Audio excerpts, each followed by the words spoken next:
Aujourd'hui, je reçois le docteur Marc de Boury. Docteur, donc vous êtes le président de l'association Lorcept. Qu'est-ce que Lorcept? Qu'est-ce que Lorcept? Vaste question. Le Lorcept, c'est parti d'un constat qui est simple, qui était centré sur une maladie, qui est la sclérose en plaques. On en reparlera peut-être. Et alors, le constat, il était que c'est une maladie qui est un peu compliquée dans sa présentation clinique. Déjà, les médecins ont parfois du mal à l'évoquer, à le diagnostiquer et à la prendre en charge parce que c'est une maladie chronique, une maladie qui est handicapante. Et le constat, il était venu des médecins qu'il fallait coordonner un maximum et harmoniser toutes les procédures, qu'elles soient diagnostiques, qu'elles soient thérapeutiques, et essayer de faire en sorte qu'il y ait un personnel un peu dédié, un peu spécifique et un peu spécialisé dans la prise en charge de cette maladie. Alors, vous docteur, donc vous travaillez au CHU de Nancy-Brabois, vous êtes chercheur, c'est bien ça. Alors, vous pouvez nous parler un petit peu de vous déjà, hein, parce que vous êtes quand même un spécialiste dans la maladie. Je suis professeur de neurologie, oui. donc mon activité plus de recherche se fait sur la faculté de médecine qui se trouve effectivement à Brabois. Alors, le service de neurologie prend en charge, comme tout service hospitalier, les patients sur la période diagnostique et thérapeutique. L'activité de recherche à Nancy est essentiellement une activité de recherche en santé publique et en épidémiologie. L'épidémiologie, c'est simplement essayer de comprendre l'évolution d'une maladie dans le temps et dans un espace géographique. C'est-à-dire, est-ce que ça augmente avec le temps et pourquoi ça augmenterait avec le temps? Donc, essayer d'avoir ce qu'on appelle une épidémiologie analytique, c'est-à-dire de comprendre les causes à une maladie.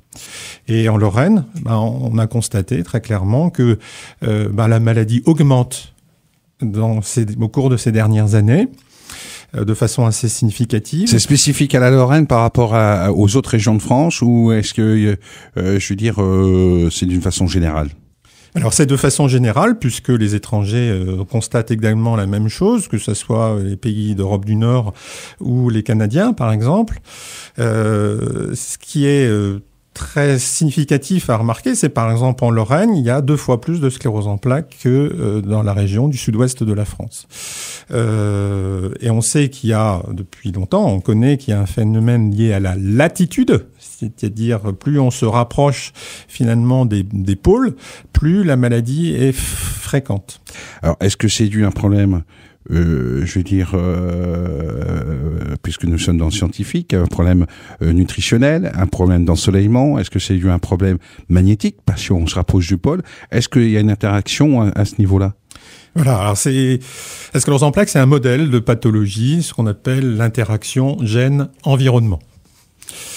On sait qu'il y a des facteurs génétiques, très clairs. C'est-à-dire que c'est une maladie des Caucasiens. Les Caucasiens sont les populations blanches, en sachant que les personnes originaires d'Afrique du Nord sont caucasiens. Génétiquement, on est tout extrêmement proches. Donc il y a un facteur génétique très fort. Et il y a des facteurs d'environnement. Alors, l'ensoleillement joue de façon très claire. Mais ça de façon probablement dans la tendre enfance, où un certain nombre de récepteurs immunologiques, si vous voulez, sont plus ou moins stimulés par le soleil environnement. Ça ne veut absolument pas dire qu'un patient actuellement qui a une sclérose en plaques, il faut qu'il aille dans des zones ensoleillées. Ça ne changera rien du tout, malheureusement, mais c'est uniquement au niveau du déclenchement initial de la maladie. Ce qu'on se rend compte, et qui est probablement beaucoup plus marqué, c'est la brutalité, finalement, des changements de nos modes de vie qui se font en 1 ou 2 générations. C'est hyper rapide. C'est hyper rapide. Et donc, à ce moment-là, nos gènes sont incapables d'évoluer de façon aussi rapide. On n'a jamais, dans l'histoire de l'espèce humaine, changé nos comportements et nos modes de vie de façon aussi rapide. Oui, parce qu'en fait, il y a l'évolution des espèces, de l'être humain, selon les théories de Darwin qui ont été vérifiées. Donc, ça prend quand même plusieurs générations, plusieurs centaines, voire milliers d'années, dans certains cas, millions d'années. Mais là, c'est violent, c'est rapide. Donc, c'est quand même inquiétant. Parce que derrière, est-ce que là je m'adresse directement au scientifique, est-ce que on a vu par exemple sur le sida, on l'a vu sur des différentes maladies, il a fallu un certain temps, ce sont des pandémies qui sont arrivées, qui quand même résistent au traitement.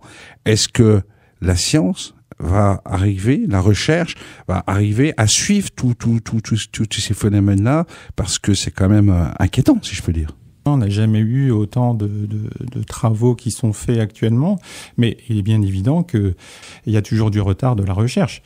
C'est une évidence. Donc on est toujours, mais c'est la vie finalement. On doit constater un cycle de la vie. Ouais. On constate un certain nombre de choses. C'est la sélection naturelle de l'espèce en fait.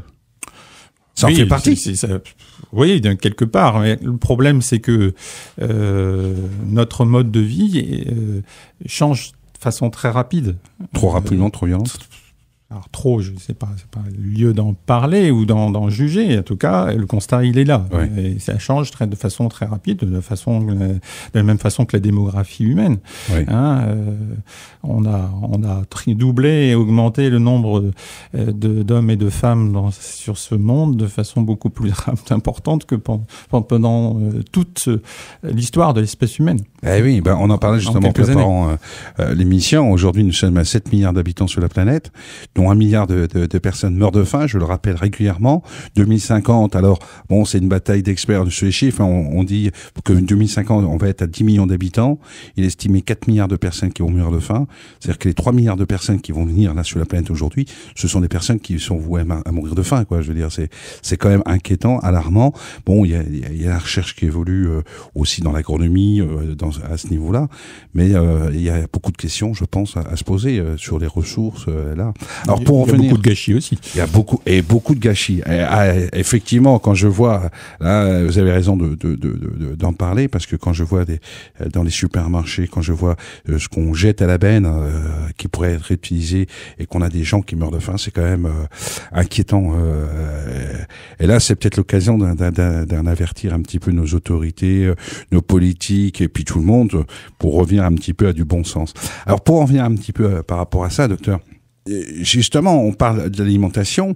Est-ce que les polluants, est-ce que, par exemple, les produits phytosanitaires, et la France est un des pays au monde, je rappelle, qui utilise le plus de fongicides, d'insecticides, de pesticides. Donc, est-ce que ces polluants interviennent sur, justement, le développement de cette maladie qu'est la sclérose en plaques?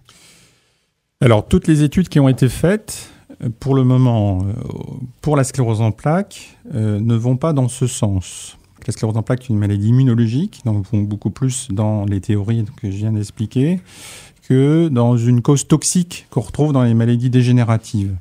Le modèle de la maladie de Parkinson, par exemple, vous savez que la maladie de Parkinson vient, voilà, c'est très récemment, d'être reconnue comme une maladie professionnelle dans un certain nombre de cas, notamment chez les agriculteurs, en utilisant des quantités très importantes de pesticides.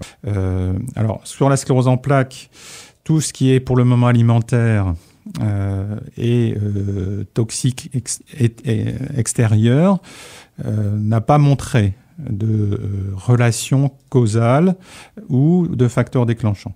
Bon. Ce qu'on sait par exemple, c'est le tabac, tout simplement. En revenant aux choses simples, le tabac est un facteur aggravant. D'accord. C'est pas un facteur déclenchant, c'est un facteur aggravant à la maladie. Donc les grands fumeurs ont probablement une évolution de leur sclérose en plaques qui est moins bonne. Ça a été démontré très dernièrement avec un certain nombre d'études scientifiques très précises dans ce domaine et toutes concordantes. Alors, est-ce qu'il y a espoir? Parce qu'aujourd'hui, comment ça se passe au niveau des traitements? Je veux dire, une personne qui a cette pathologie, est-ce qu'elle peut espérer guérir? Est-ce qu'il y a des traitements? Est-ce qu'on ralentit la maladie? Comment ça se passe, docteur? Alors, je vous expliquais tout à l'heure, dans l'émergence du LORCEP, il y avait aussi harmonisé les procédures diagnostiques. L'objectif actuellement des médecins, c'est de faire un diagnostic très précoce. Parce que c'est pendant les premières années de la maladie qu'on va pouvoir réellement être actif au niveau thérapeutique. Parce que c'est la période très immunologique de la maladie. Et c'est à ce moment-là où on peut faire quelque chose. Quand la maladie est beaucoup plus ancienne, avec malheureusement ce qu'on appelle une forme progressive, c'est-à-dire une dégradation au fur et à mesure du handicap, à ce moment-là, les prises thérapeutiques sont extrêmement limitées.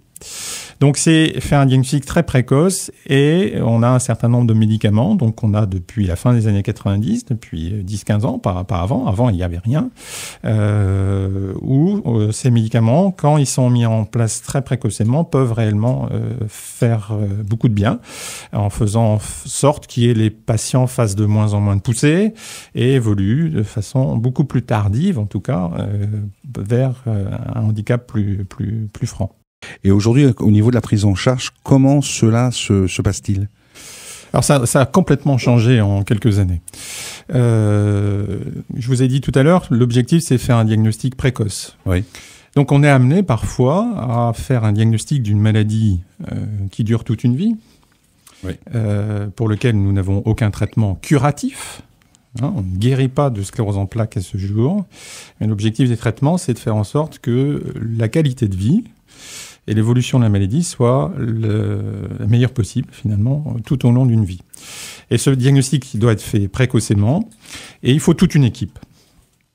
Toute une équipe parce que ma conviction, finalement, qui était celle du départ, et qui était partagée par tous mes confrères et consoeurs, c'était, finalement, le médecin, il fait son travail. Souvent, ce sont de très bons praticiens, on fait des diagnostics de qualité, mais on a besoin, dans une maladie comme ça, de toute une équipe. Parce que le médecin, il donne un avis, mais il a son langage, parfois qui passe pas toujours très bien. Technique, voilà, scientifique, il donne ses informations, il est formé pour ça. Et donc, ma conviction était qu'il fallait toute une équipe pour, finalement, prendre en charge de façon pluridisciplinaire une patient ayant une maladie chronique comme ça. Ça passe par une infirmière qui va parfaitement bien connaître la maladie, mais qui va apporter d'autres notions, ou qui sera peut-être plus simple avec le patient. Parce que le patient, l'entourage, c'est un problème majeur qui est l'entourage du patient, va aussi poser des questions peut-être plus simplement ou plus facilement à une infirmière qu'à un médecin. C'est aussi besoin d'une aide psychologique. Parce que très vite, quelque chose vous tombe dessus, qui est un diagnostic d'une maladie chronique, c'est pas facile à vivre. Et il faut savoir aussi vider son émotion, vider ses angoisses, vider ses questions qu'on se pose vis-à-vis de cette maladie et de son avenir. On sait qu'une sclérose en plaques, c'est une maladie qui pose beaucoup de problèmes en termes d'invalidité plus tard. Et ce qu'on n'a pas dit jusqu'au début, c'est que c'est une maladie de l'adulte jeune. Oui. Plus de 70% des malades commencent entre 20 et 40 ans. Donc c'est une pleine important. Maladie où, comme c'est également une maladie à nette prédominance féminine, on a plein de questions qui se posent sur ce profil particulier finalement qui est de la femme jeune. Oui. Avoir des enfants, comment avoir des enfants, c'est la vie professionnelle. C'est après la vie de couple qui posait problème. Lorsque vous avez 20-40 ans, il y a une des personnes du couple qui a un handicap, l'autre pas. Donc, c'est pas facile à vivre tout ça. Oui. Et ça nécessite donc toute une prise en charge globale et pluridisciplinaire. Et j'ai toujours insisté sur le fait que un médecin, c'est très bien, c'est indispensable, mais c'est totalement insuffisant. Alors on parlait justement de l'affectif, parce que une fois que la maladie elle est là, elle est détectée, elle est une fois qu'elle est enclenchée, vais-je dire.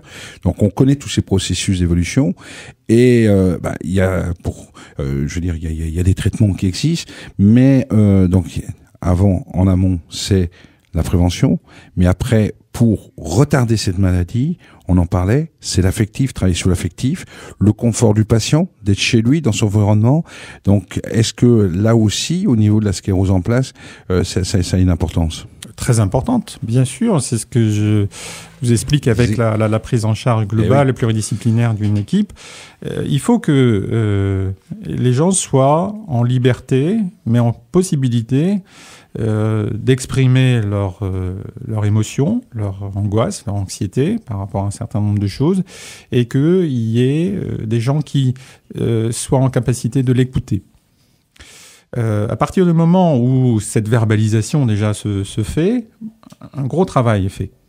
Après, il faut rebondir dessus et proposer un certain nombre de, non pas de solutions, mais en tout cas de pistes de réflexion à ces personnes pour les aider finalement à vivre avec un certain nombre d'incertitudes concernant leur capacité physique, parce qu'on ne sait pas comment la maladie peut évoluer, et aussi avec un certain nombre d'incertitudes concernant leur vie personnelle, familiale, professionnelle.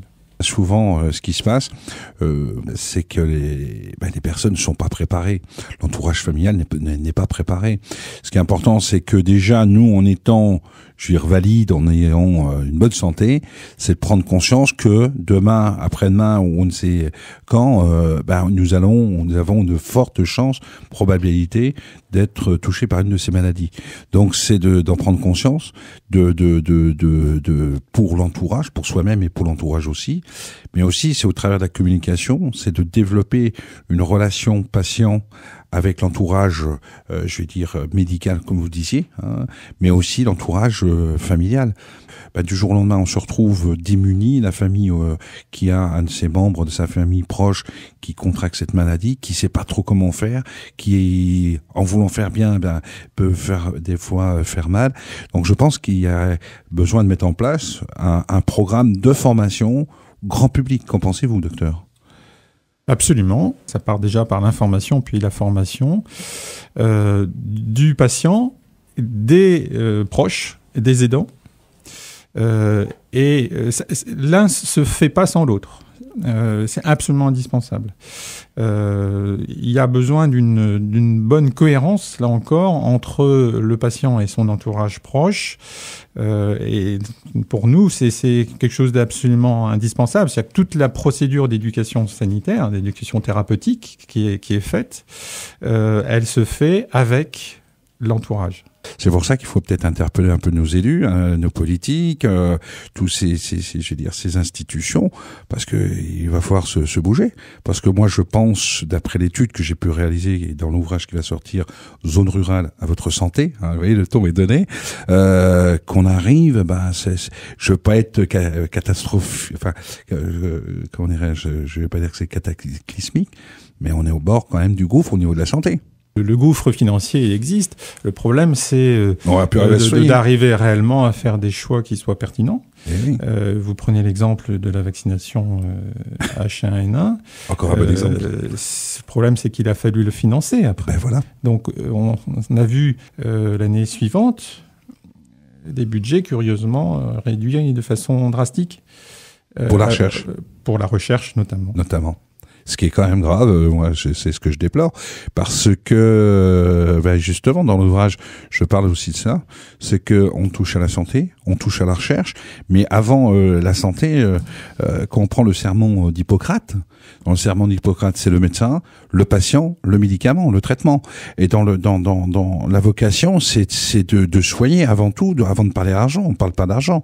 Et si on n'a pas la recherche, parce que vous le disiez à juste titre, c'est que si on n'a pas les moyens de faire de la recherche, on fait pas de recherche, donc on fait pas évoluer les choses, donc ça peut pas aller. Et c'est pas rentable la recherche, c'est certain, mais c'est pas le but. C'est de faire évoluer après mercantilement dans le temps. Bon, quand vous parlez des laboratoires, donc il faut donner des moyens à la recherche.